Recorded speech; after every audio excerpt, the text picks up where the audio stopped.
Kaya kahit anong sinasabi nila in solidarity sa mga pangharas ng China sa sarili nating waters, wala ring mangyayari. We're not strong enough to stand up to a bully like China, nor are we worth the geopolitical hassle of turning against China. Pero, there's light at the end of the tunnel.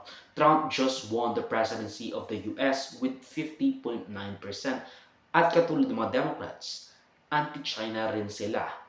Tariffs galore. He had also planned on appointing Marco Rubio, the senator from Florida, as the Secretary of State, a vocal anti-Chinese war hawk that could implement the anti-Sino rhetoric, particularly the PRC. Maybe gagawin tayong dahilan ni Trump to further push his policies against China. But then again, we are still going to be a pawn in the war, both hot and cold, of the incumbent at emerging